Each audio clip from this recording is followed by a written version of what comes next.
These factories are the crucible where the ambitions of millions of Argentine men and women are cast, and who during the last 10 years obtained the prodigious increase in the output of Argentine industry.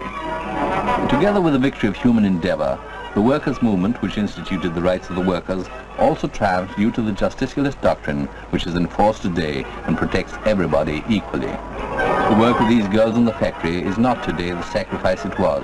It is the fulfillment of a duty to society, highlighted by the joy of living.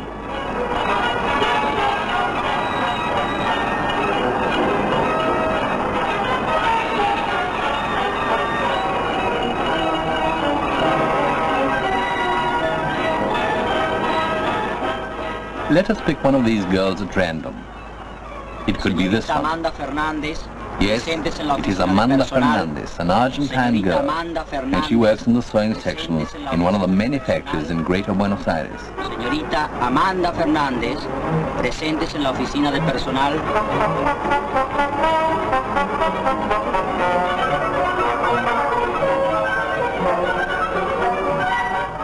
In the office of personnel, together with other colleagues, she gets good news. The chief tells them that due to their good work and their qualifications obtained in the factory school, they are to be promoted to work in the management of the concern.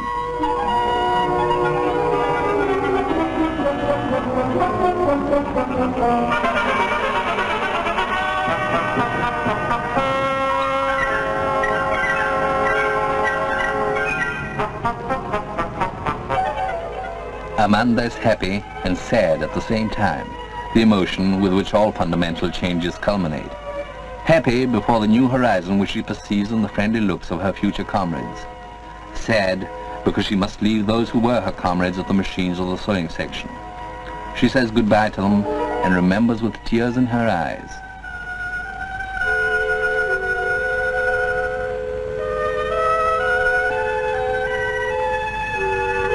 Several years ago.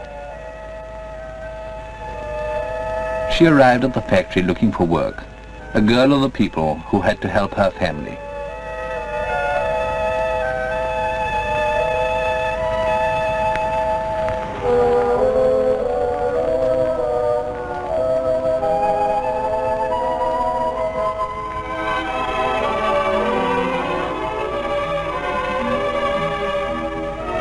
At the office of personnel, she was given a form to fill in order to apply for a position in the factory.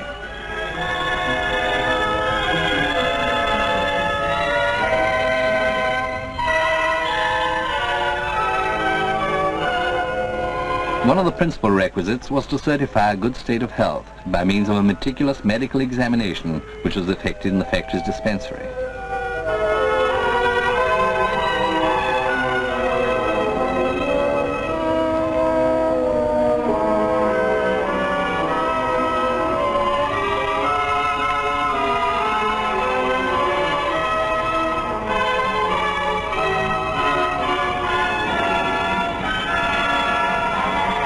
Together with other workers who are attended free of charge in the different sections of the hospital, she learned her first lesson before commencing a new life. She had the right to the preservation of her health, and that society protected her by giving her the means to do so.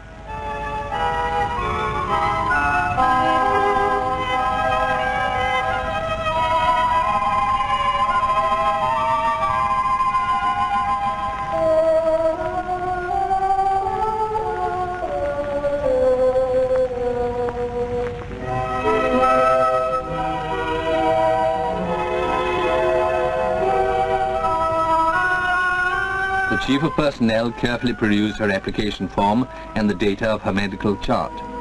She could now enter the factory, and from that moment she exercised her right to work, which the Argentine Constitution guarantees.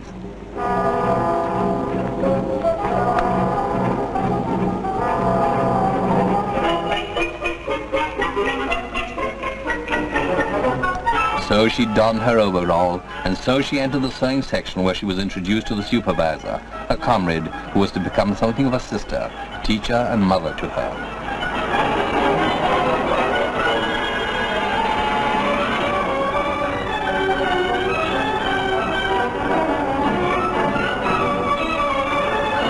Her clumsy hands became agile as she learned, and in a little time she became a conscientious operator.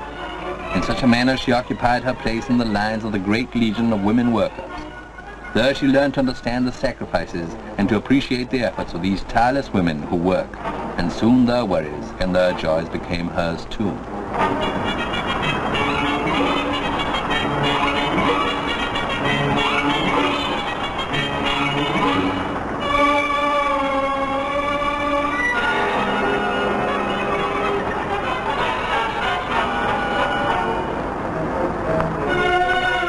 Every day she went to the dining hall of the factory.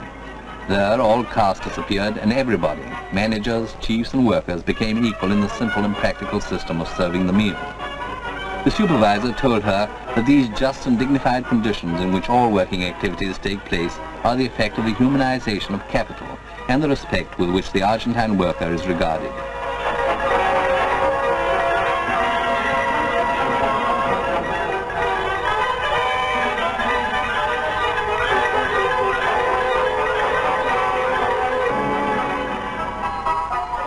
Through her, she understood many things. One day, the supervisor took her to the nursery because she had a little girl, and the factory became a home to the child during working hours. In that nursery, a true exponent of child protection and maternity, Amanda dreamed that she perhaps, some day, would come with a little one in her arms.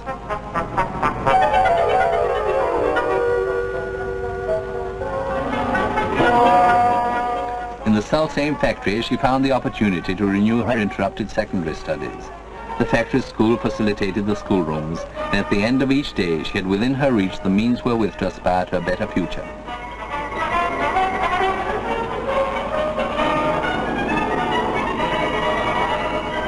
Classes in stenography, among others, completes her commercial course.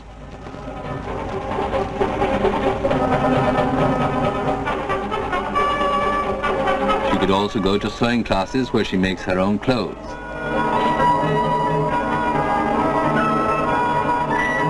And also to domestic economy classes with her friends, preparing for future work as a housewife.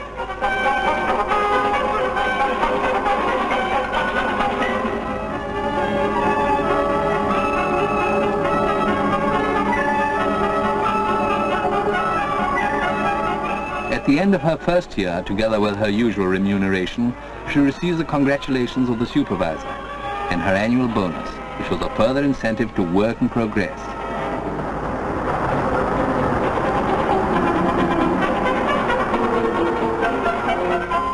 The shop installed in the factory building and administered by the workers by means of a cooperative system allows her to buy all kinds of goods at almost cost price.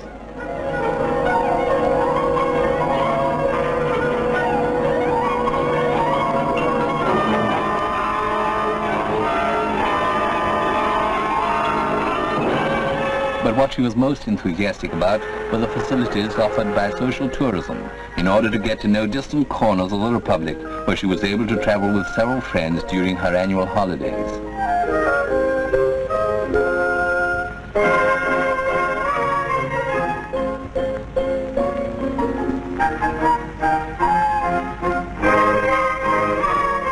And so she returned to the factory, which now was much of a home for her.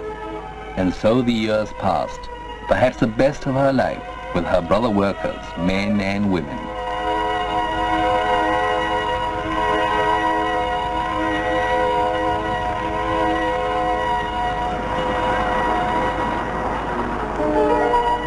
Today she's going to lead them to start a new stage in her life. Amanda Fernandez, with tears in her eyes, comes for the last time to the sewing section. There is her machine, the confidant of her sorrows and of her joys. There is a supervisor who is something of a mother, a sister and a teacher to her, and her friends of the section, some of them young, some of them older, and all of them good workers who silently do their duty and build up the greatness of their country.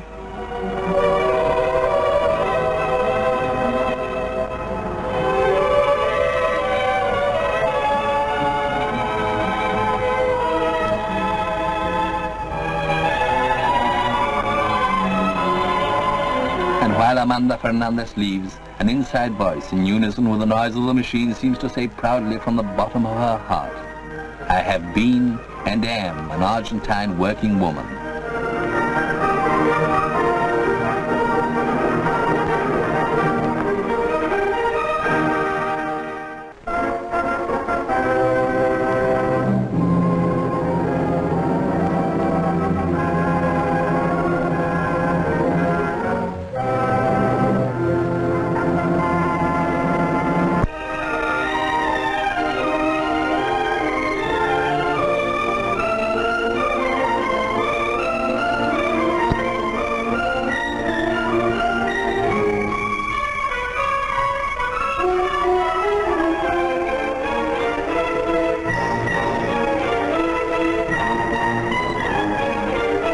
Every day from all countries of the world, ships arrive at the port of Buenos Aires.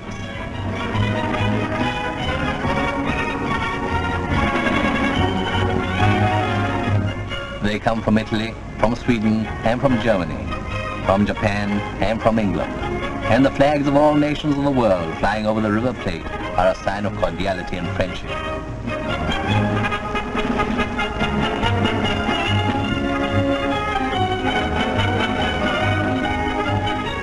The Japiju, another ship which arrives like so many others from far-off places, which we mention especially because it brings Chiang Tai-chien to Argentina.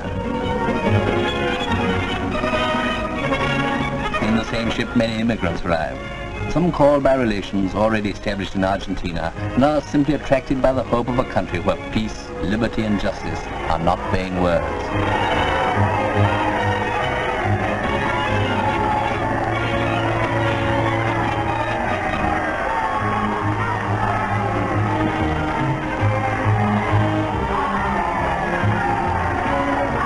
For this reason, the deep emotion of the arrival wets the eyes of young and old.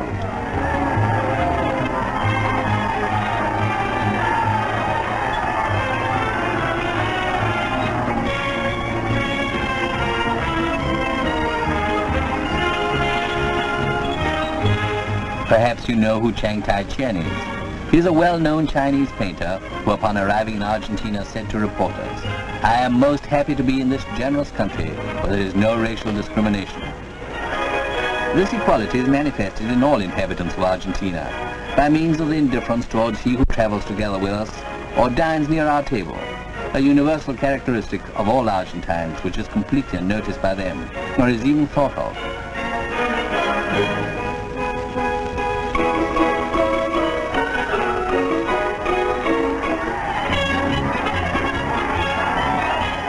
Let us see who else travel with Chiang Tai-chien on board the Japiju. They are merely men of goodwill who wish to inhabit the land of Argentina. This is Ludwig van Vlieren, a Dutchman, a radio technician contracted by a large company. Kenshiki Yokobari, who is Japanese, has a brother in Buenos Aires who owns a flower shop. Working together, they will surely obtain greater prosperity in their business. And this sweet girl, her name is Milagros. She was born in Galicia, Spain, 20 years ago. Last month, she was married by proxy to Antonio Ferreiro, who not long ago came to Argentina and has already saved enough for his wife's passage.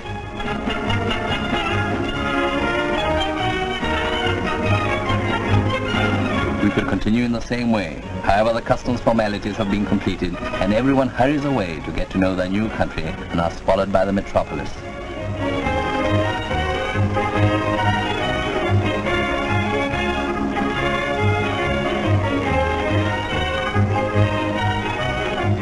"187 immigrants arrived in Argentina today, and they add themselves to the 3 million which entered the country previously and in different epochs. 1 out of each 6 inhabitants of the country is a foreigner. But this word does not signify stranger, but friend in Argentina. There are no distinctions between foreigners and Argentines. In Argentina, newspapers are edited in all languages.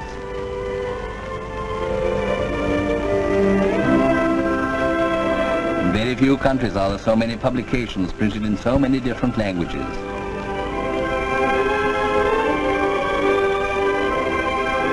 In Buenos Aires, there are important foreign banking institutions which work protected by laws common to all inhabitants of Argentina.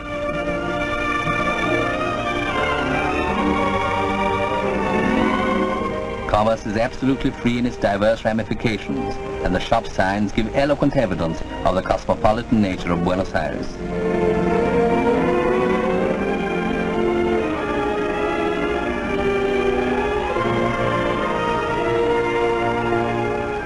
The different foreign communities have founded diverse cultural centers and cooperative societies, and many of them maintain their own hospitals.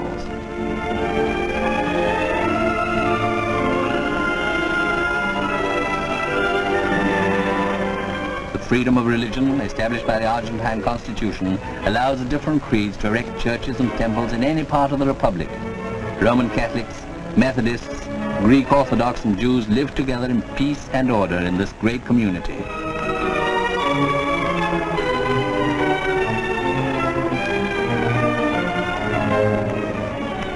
The gringos were immediately conquered by this land, and and many of them described it in their writings. Others painted the customs and landscape of its cities and its country. The homage of Spain to Argentina is perpetuated in this monument.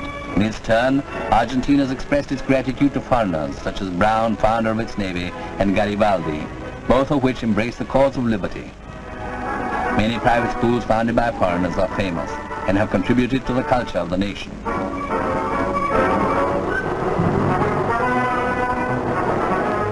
They work on railways. They are sailors, farmers of their own land, or specialized technicians. So it was yesterday, and so it is today. Altogether they form a great people, prosperous and happy, who live in peace in a country dedicated to the consolidation, day by day, of a social justice to assure the well-being of its people. The Dutchman has already become a soccer fan and has selected his team.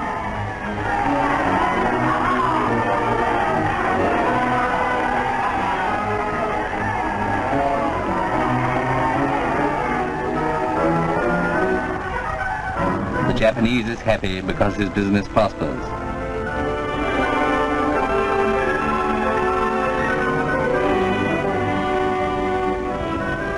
And Milagros, do we need say anything? Her happiness is obvious. Let us return to look for Chiang Tai-chien. The Chinese painter has installed himself in the interior of the country. He has selected the province of Mendoza for his home, at the foot of the majestic Andes Cordillera. Surrounded by his family, he continues working in the art which made him famous in his country and carried his name over the seas.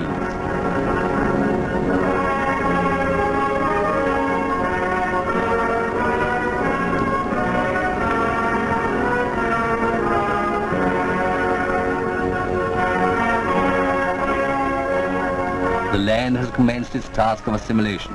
Now it is a child of the region who inspires the delicate art of Chiang Tai-chien, the Chinese painter for whom Argentina has opened its doors without questions of color, religion, or race.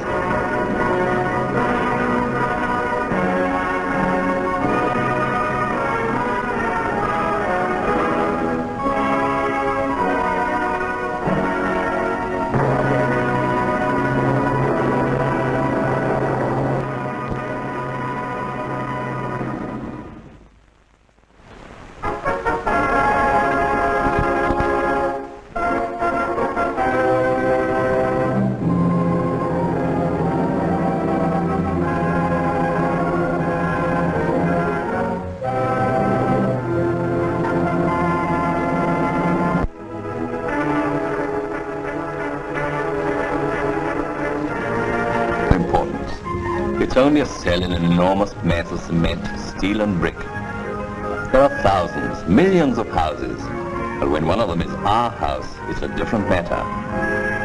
Why, of what importance for Juan Lopez is Juan Lopez's house? It's just any house in a quarter like so many others. But he lives here with his wife and his 2 children. Here is his investment of years of effort, the fruits of a hard-working life, the results of accounts done and then done again. Careful spending, luxury sacrificed. Here they are.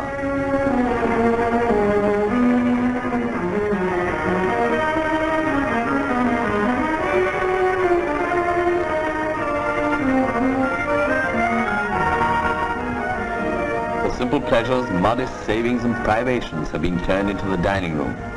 The bedroom with furniture, which has been changed with the passage of time, decorated with taste.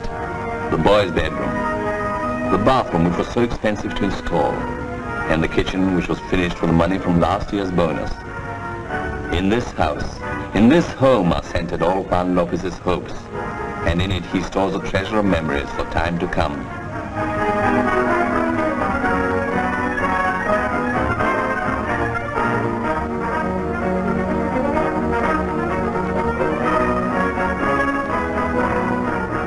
The city houses thousands of men like Juan Lopez who live happily in the possession of their own homes.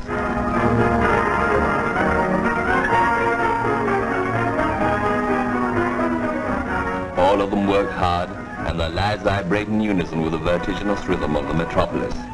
But when day is done, they look for rest and peace for the soul at home, at a home all their own. This minimum right of a home has been contemplated in Argentina in such a manner that it covers the necessities of the humblest sectors. Everyone has been benefited. So was built the elegant residence of the professional man, as well as the laborer's modest little house.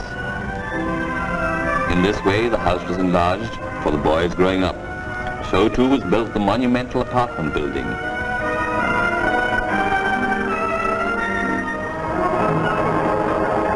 The National Mortgage Bank has given building credits to over 50,000 families, and to private enterprise has been added the powerful impetus of the Argentine government to solve the housing shortage, whose building plan has definitely resolved this problem, which is affecting the whole world.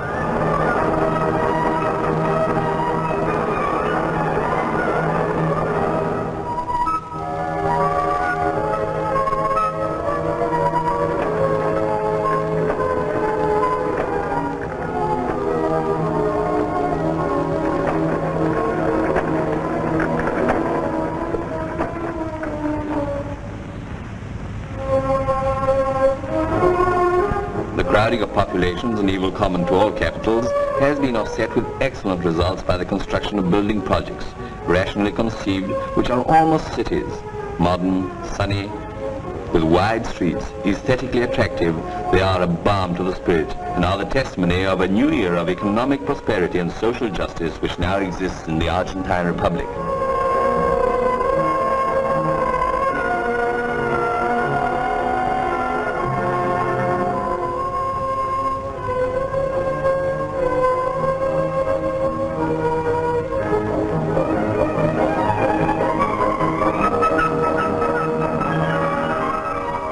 Numerous entities have dedicated study to the housing problem, and through them various solutions for the workers' necessities have been found, as witness these buildings assigned as living quarters for modest families.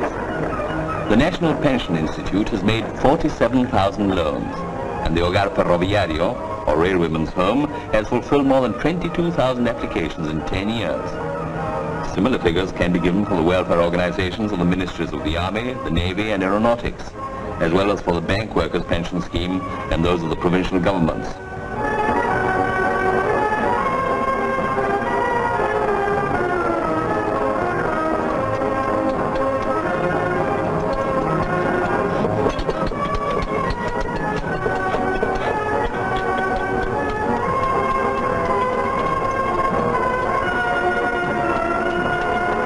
There is almost no building erected during the last 6 years in Argentina which has not been financed by one of these great entities, or if not, is due directly to the work of the government.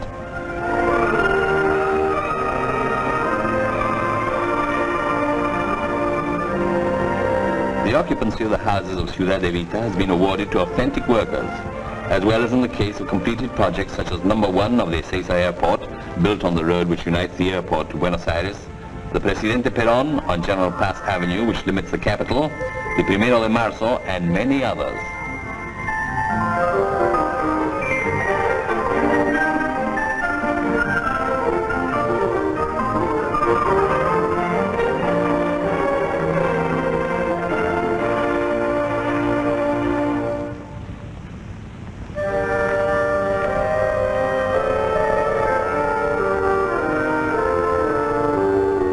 Gigantic single-block buildings like the 17 de Octubre, which house workers' families near great factories, solve the housing problem by means of comfortable apartments surrounded by gardens and placed in accordance with the most up-to-date architectural practices, and at the same time solve the inconvenience of having to travel to work.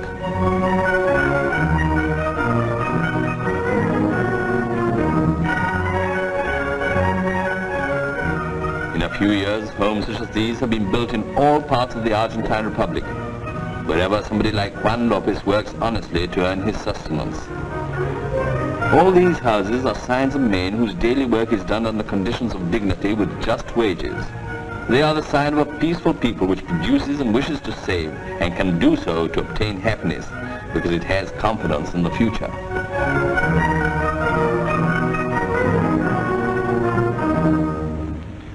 These are also a sign of a government which works for the well-being of its people, and knows that there would not be true well-being if there was not a street here in so many completed projects with a house for Juan Lopez.